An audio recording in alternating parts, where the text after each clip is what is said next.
Our farmers markets are now, when there are just a handful of them and just a handful of people would show up, we now have thousands of people, 5,000 people can show up to a farmers market and easily sell out. So it's become a problem of producing enough to supply the demand, which is a great thing to have. So and it's not just us, there are other farms. We're all part of a network of farms that are working together to build some of the capacity to start to meet this demand.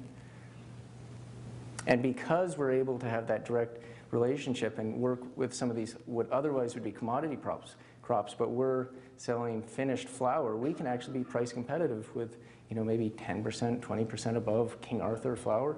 I mean, it's, but it's because we're able to market directly to the end user and have that relationship. We always grew up with, you know, with a homestead garden, but it's been just incredible to be able to integrate that with the animal operation and the micro dairy. So we're now able to have whole meals right off the farm, including you know, pastas and breads and Jersey butter and winter greens, and so this has been an incredible improvement for us. And it's enabled us, this development of the local market has enabled us to take that surplus and invest it back in and start to build additional capacity along with the other operations. So this is, it's been a hopeful time for us over the last few years. But it's all, and the rest of the time I want to focus on this. Because this is what made the difference in our operation from being a marginal operation to being able to support multi-families and being able to bring more people on. And I think we're just at the beginning of being able to wake this soil up. And so I thought it would be appropriate, given Bill McKibben's talk, to actually put us in a larger context also, looking at global soil degradation. And we hear a lot about the atmospheric carbon surplus, but what we don't hear quite so much about is the deficit of organic matter in our soils all over Earth. Now, I say deficit because we can always be adding more, and we certainly have, you know, humans have been responsible in the last century of degrading some of this. Some of it's happened thousands of years ago. But the fact of the matter is we have the ability to add carbon into these soils. And as we do, we increase the productivity of it. So it's a net positive effect. And you can see where we are. We missed, up in the Northeast here, we still have stable soils. So our job is to, well, we improve them, but not in the process of increasing production, is not to degrade them further.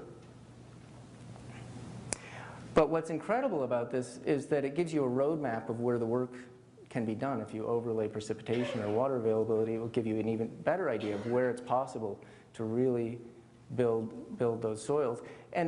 But what's also important to contemplate is the fact that we have all this, even though we have degraded soils, we have this incredible resource, this proof of, you know, life on Earth that's accumulated this soil over millions of years through the process of abundance, of life producing and reproducing itself and putting oxygen in the atmosphere and doing the things that it needs to do to create a condition that promotes more life. And so in that context, I want to introduce this, what is we've started working with in our farm, the concept of carbon banking, which is really paying attention to that surplus that happens when you go about growing and increasing the fertility of soil and intentionally fostering additional life. So if you think about all this carbon that's been accumulated as the surplus, and it's not just the organic matter, it's also all that ancient carbon that's in you know, the petroleum too. But if you think about that, like a bank account, we historically have been able to withdraw from that, and that's what civilization has been based on largely. But recently, and so say if it was like a credit card, we had a $500 credit limit. Then recently, obviously in the last 100 years, we suddenly gain the ability to extract a lot more, a lot faster. Suddenly we have a $250,000 credit limit, and guess what we did? We spent it. It was a lot of fun. But what we didn't realize is that that wasn't a credit card, it was a debit card. We were drawing down our balance. And so it's clear our task now, and whether you're talking about your little garden or you're talking about whole continents, that it's the same process. That in order to restore this balance, from surplus atmospheric carbon to a deficit in the soil, the process is really very simple, and we've known about this for a really long time. It's about building that balance up, and when you build that balance up, you get a return on that balance. They say, if you use that same analogy, interest, right? And so the goal here is to build that balance enough to have a return so that you can live on the interest, not on that principal. And so that if your operation, you look at your operation, you add all of your carbon inputs, you should have a net surplus at the end of the year. And that's what you should live on, and and ultimately, the goal is then to have all of the people in your food shed, in your energy shed, you're producing food and energy off of the land, is to have all of them. Each individual is not going to be able to have a net positive carbon effect to start to build that balance up. But overall, the farmer is the one who has to have the biggest surplus to be able to carry everybody else. This is not a new idea. The physiocrats, the 18th century economic philosophers in France, were all about this. They understood that the primary tenet of their economic thought was that the wealth of nations is built on the health of the soil, or they said, or the fertility of the soil. And the only way to increase the total wealth of a nation is to increase the productivity of that soil. Now, it sounds pretty obscure, except that, and then the other part of it is that in order to achieve abundance and health, they needed to work within the natural systems and take advantage of nature's ability to reproduce itself through your human action. So the ability, this natural return where you plant a seed that wouldn't be planted otherwise, where you're creating diversity where there wouldn't be otherwise, you're creating, so that one seed turns into 100.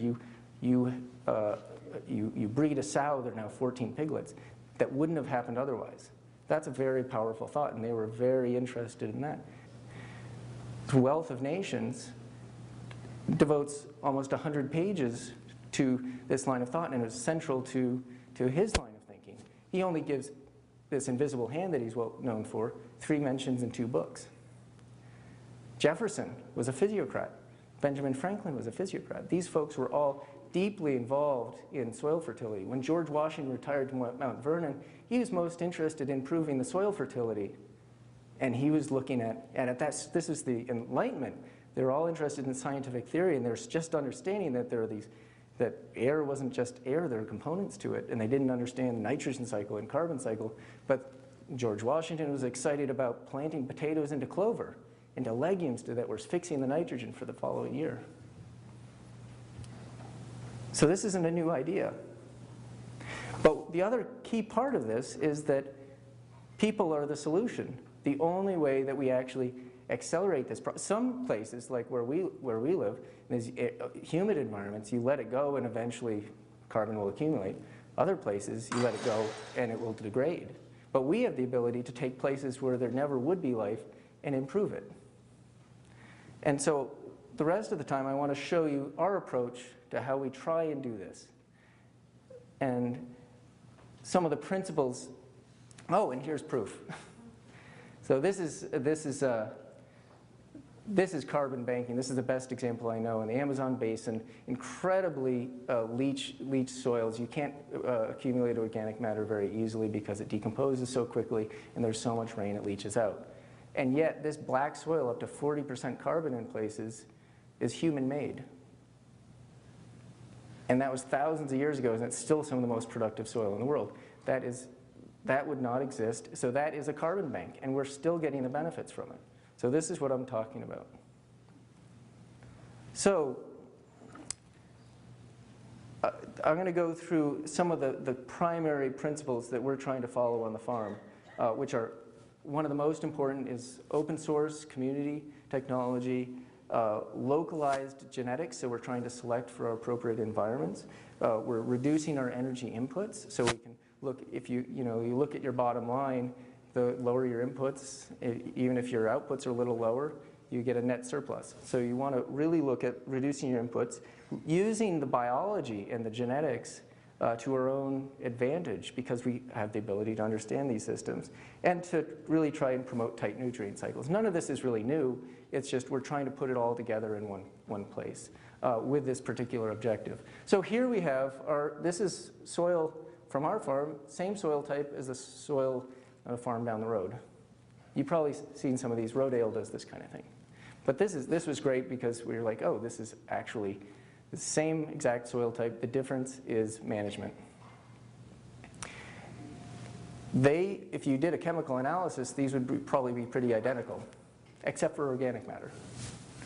And so what we've done we actually start using the Cornell Soil Health Test, which looks at all the different types of organic matter, which is living, dead, very dead, charred,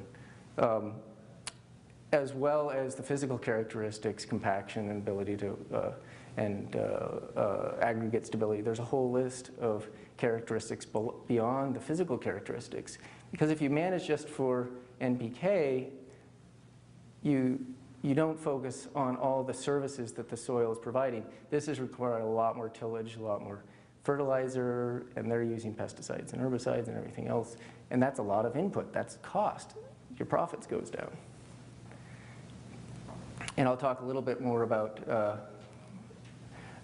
this tillage radish here in a second. So one of the approaches has been to lower our energy input costs.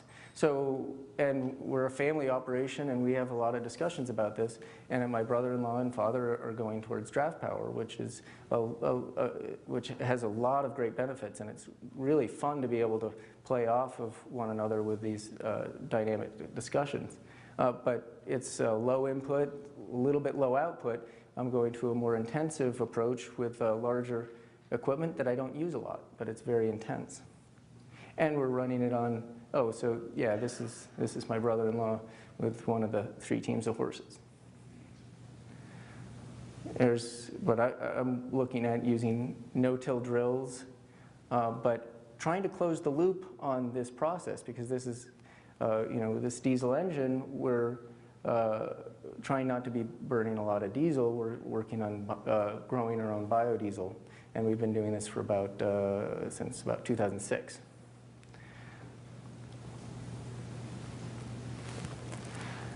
So we've been growing sunflowers and canola, camelina, mustard, all these different oil seeds, which turns out work really well into a grain rotation. You can't, conventional or organic, you can't grow oil seeds in the same plot more than every 3 years. You get an immediate 30% reduction in yield. So that's a oilseed press on the right and a pellet mill. So we take the pressings and pelletize it, and we're making our feed, which is easy to handle and auger. This is our this is our mobile biodiesel processor. This is the 3rd generation that we're working on. When it's completed, it will be self-contained. The front 2 bays. This is a retrofitted, by the way, Coca-Cola delivery trailer. It's self-contained. The front 2 bays is an air compressor, which provides the power for all the diaphragm pumps. It's powered by a diesel generator, 3-phase, that runs on the fuel that we produce. When this version is completed, it will do 50 gallons an hour. This will be all open source. Each component is engineered so it's standalone, componentized. You can pull one out, put a new unit in, take it into the shop. So this is after many years of re-engineering and work through the open source community. We never could have gotten as far as we had if there wasn't this open source community to draw on when we started. And so we're going to turn this back out to the public.